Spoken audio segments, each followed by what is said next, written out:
This channel does not promote any violent, harmful, or illegal activities. All content provided by this channel is meant for an educational purpose only.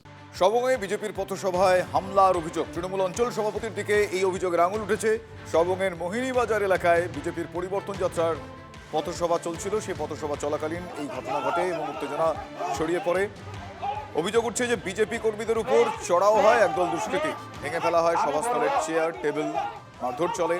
গুরুতর জখম হন 5 জন। তখন থানায় লিখিত অভিযোগ দায়ের করা হয়েছে। হামলার সঙ্গে তৃণমূলের কোনো যোগ নেই বলেই দাবি তৃণমূলের অঞ্চল সভাপতি জয়দেব পালের।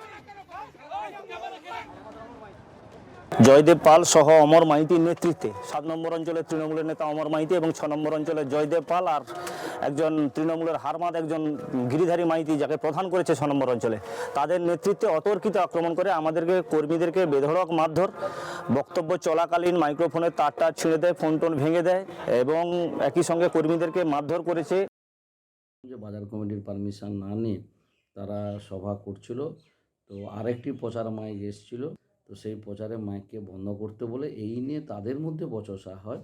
এবারে এই বাজারের মধ্যে উপস্থিত জনগণ সেটা প্রতিরোধ করে যে যেহেতু বাজারের পারমিশন নেই তাহলে দুটোকেই বন্ধ করে দেয়, কিন্তু এর সঙ্গে তৃণমূল কোনোভাবেই জড়িত নয়। স্কুলে এখনো নিয়োগ হয়নি, পড়ুয়াদের ভবিষ্যৎ নিয়ে তাই উদ্বেগ দিনকে দিন বাড়ছে। চাকরি বাতিল হওয়া শিক্ষকদের 31শে ডিসেম্বর ডেডলাইন। 31 তারিখের পর ভাতা বন্ধ, চাকরি হারানো শিক্ষকদের।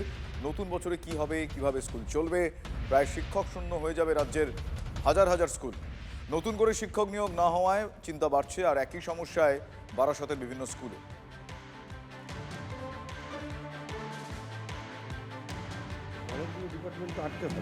আটকে থাকবে, কিছু না কিছু অসুবিধা তো হবেই। শুধু আমাদের স্কুলে না, পুরো পশ্চিমবঙ্গ জুড়ে সব জায়গাতেই তো ঘটনাটা ঘটেছে। সমস্ত স্কুলেই কিছু না কিছু অসুবিধা তো হবেই, এটা তো ফ্যাক্ট, মানতেই হবে। এটাতে আমাদের মুশকিল হচ্ছে যে এখনও তো জানা গেল না যে ওদের কি হবে। এখনও ইন্টারভিউ হয়েছে জাস্ট, তাদের কবে নিয়োগ হবে, কবের মধ্যে প্যানেল বেরোবে, কোনো নিশ্চয়তা নেই। এখন নতুন শিক্ষাবর্ষ শুরু হচ্ছে, আমাদের একজন আছেন, কিন্তু তাকে আমরা রুটিনে কিভাবে রাখবো। আমাদের যেহেতু নতুন শিক্ষাবর্ষ জানুয়ারির থেকে শুরু হচ্ছে, আমাদের তো রুটিন করতে হবে, টাইম টেবিল করতে হবে। তো টাইম টেবিলে কীভাবে রাখবো তাকে, সেই নিয়ে আমরা ধন্দে আছি। শিশুদের ভিটামিনের যে ওষুধ, সেই ওষুধেও পোকা। ভাবুন একবার, তারকেশ্বরে সদ্যজাতদের ওষুধে মাকড়সা দেখতে পাওয়া যাচ্ছে। আতঙ্কিত তারকেশ্বরের বসাক দম্পতি। তাদের শিশু জন্মের পর থেকেই ওই ওষুধ খাচ্ছিল বলে তারা জানিয়েছেন। সিল করা ওষুধের মধ্যে পোকা দেখতে পান মা।